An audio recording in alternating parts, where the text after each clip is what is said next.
Hey y'all, welcome back to Roby D's Garage. I guess I'm gonna officially say that I am back in action after a long winter break. Stayed out of the garage mostly because of how cold it is outside, or was. And I did get out here. I did a disc brake conversion on the 70 Duster, as you can see.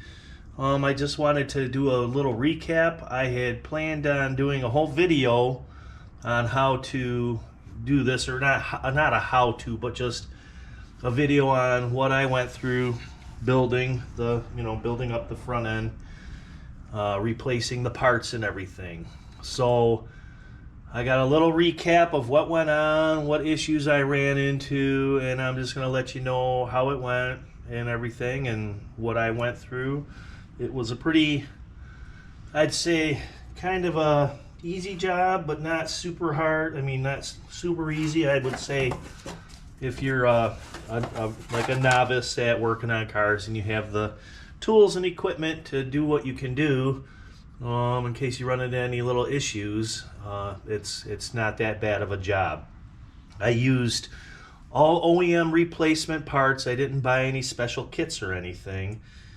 Most of the stuff I got off of Marketplace, like the upper control arms. I ended up buying uppers and lowers, spindles, and rotors on Marketplace. I actually got a couple of different sets in the fall, and I figured which ones I was going to use. I had one set I tore all apart, and I was going to replace all the bushings and everything. Then I found this set, and it was all pretty complete. So I ended up just putting it back in. I didn't replace every little bushing and every little part. So what I ran into as far as issues was I had the biggest problem was, and it's probably a normal problem, is that the bolts that mount the upper control arms, they all snapped off when I tried to loosen them. They were just rusted in place. They were pretty old. And what happened was the heads ended up breaking off, but the bolts were still stuck in there. So I had to use some tools to bust them out. I had no problem. This is the passenger side. I had no problem getting them out of the passenger side. Everything seemed to be loose. The driver's side was a little tougher, and I ended up having to cut the old control arm. It was for a 4-inch bolt pattern, small ball joint anyways, so I wasn't too worried about it. Plus I have 2 sets of these now.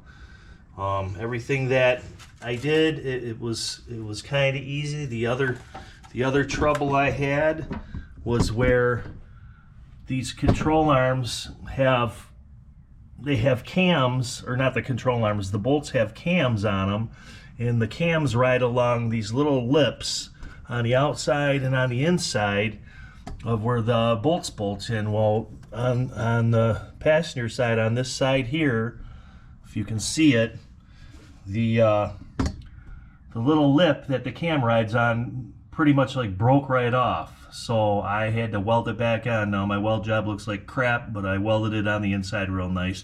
That was just like an afterthought, and I was late at night and I was just trying to get it done, so it looks pretty boogered up, and I said to hell with it when it came time to grind it and everything. But anyways, everything went back together real nice. I didn't have any issues as far as putting things back together. This shock is shot. I got new shocks for it, so don't mind this. I had to cut this because this was bent in. It fell and it got bent, and it wouldn't slide up and down when I put the shock back on. So I just cut it for a temporary thing so I could drive the car and make sure the alignment was good. A couple of things, little other things, I had to do a little bit of modification. The new brake line here, let me adjust my camera. The new brake line that comes up here, where this comes into this bracket, this mount, this brake line was too big, so I had to take a step drill from underneath and open the hole on the mount a little bit, and that way that would fit in there. I actually had to modify the brake line itself because it had a little hex head, like a funny little hex thing underneath that I had to kind of grind off to make it round to fit up through there to slide the retainer in place. Everything else was good. I put new tie rod ends on, inner and outers, ball joints upper and lower, everything like that. So it all went pretty good. Both sides didn't give me too much issue. Yeah, and it took around 10 to 12 hours total time. It was pretty cold out here this winter, so you know, I would come out here and spend 2 or 3 hours out here freezing my butt off, and then, you know, when it warmed up enough, I would I mean, when I got too cold, I would just go in. And let me see, I'll fix my camera a little bit. Yeah, so when it got too cold, I would go in, warm up, and then usually end up sitting in front of the TV or something with the wife watching TV, and then just wait till another day. The parts, all the parts that I bought the used parts off of Marketplace. Like I said, I found one set one day. I had to drive about an hour somewhere to go get them. Everybody seems to want a fortune for all this stuff. They think, oh, you know, I can get $500, but I'm pretty cheap, and I look for the deals. I got one set, which was uppers, the lower, no, it was just the uppers, the old rotors. All the rotors are all, you know, shot. So it was uppers, rotors, spindle, and calipers. I got 2 sets of calipers that are completely locked up. So I had to buy new calipers, I had to buy new brake lines, obviously, and all the ball joints and tie rod ends. But the first set I got, I think I paid $80 for it, around there. And then I found another set later on, which was ironically like 2 miles from my house. And I got a ripping deal on that, and the guy had the full uppers, lowers, everything. I didn't replace the lowers, I just replaced the upper control arms. You don't have to replace the lowers, which makes the job a lot easier. So that was, you know, I got a great price on that. Plus I bought a whole package of parts.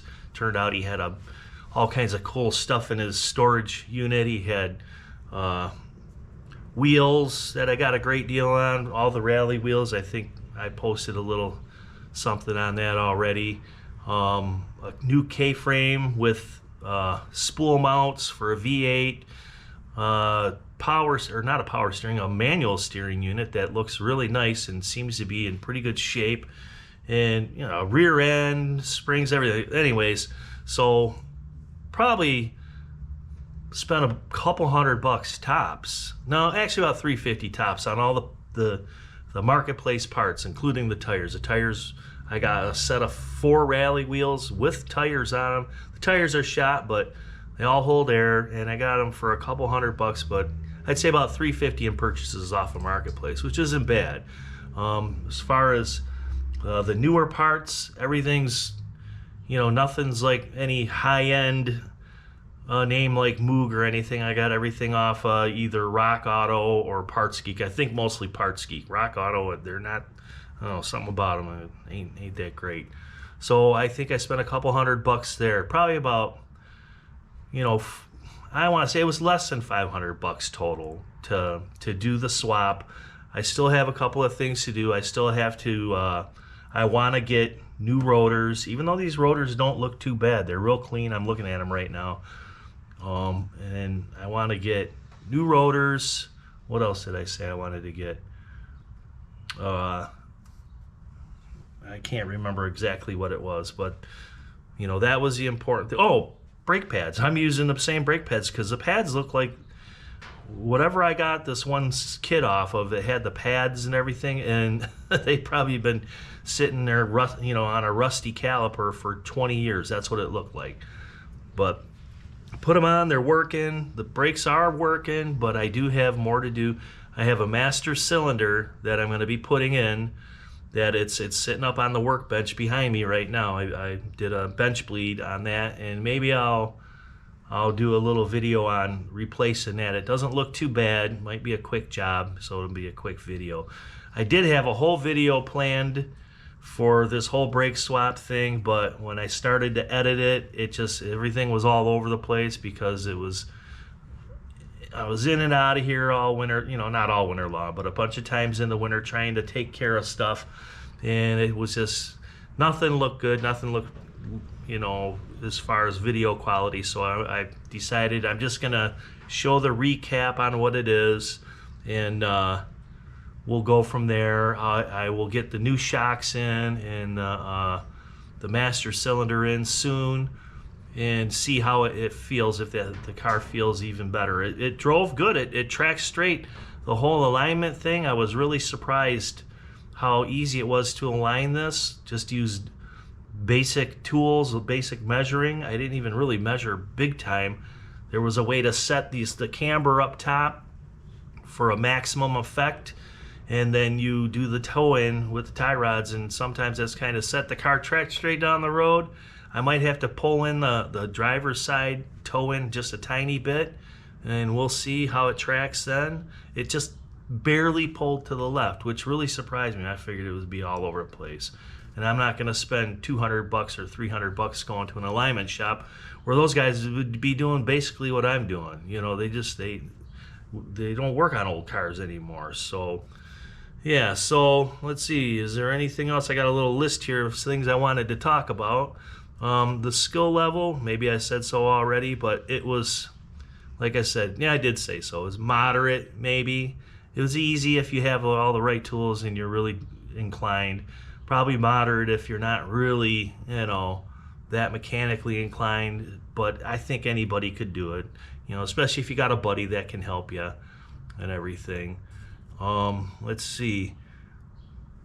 Yeah, the biggest thing was, you know, the hardest thing I had to do was pull the uppers out, get everything out, and then rebuild the adjustment where the pocket where the adjuster goes on the inside. I had to weld that up. Ball joints and tie rod ends, you know, they were as usual. They're kind of tough if you ain't got the right tools and stuff. You know, I was using a hammer and a pickle fork for most of the stuff. I did buy a remover, but the remover broke, you know, after 1 or 2 tries. So yeah, that was it. So like I said, new shocks, master cylinder, new rotors and pads, and possibly I need a new proportioning valve. We'll see how the thing acts, you know, the car acts or stops after I put the new master cylinder in. It's got a drum brake master now. This car used to be a drum brake 4-inch bolt pattern car. Now it's got 4.5 all the way around. I had changed the rear end a couple years back. So yep, and I just want it to be able to stop, because it's, you know, the more work you do to these, the faster they go, and the faster they go, the more dangerous they are. And it's, yeah, I just want it to stop a little better. So I just wanted to recap. I'm got this in this video. I'll probably show it driving around a little bit. I'll show it pulled out with the new rims on it, and hopefully I'll have another video up soon about doing the master cylinder and show you guys how I did that. I think I did a brake bleed on the, or a bleed on the master cylinder, a short video a couple of days ago. So yeah, stay tuned. Hopefully, you know, I'll be able to start dropping more content. I got a couple more ideas to go, you know, a couple more things I want to throw at this car, because I got some compression issues that are funny and some other things. So thanks for watching. Like and subscribe. Like and subscribe. Like and subscribe to Roby D's Garage. Thanks a lot. See ya.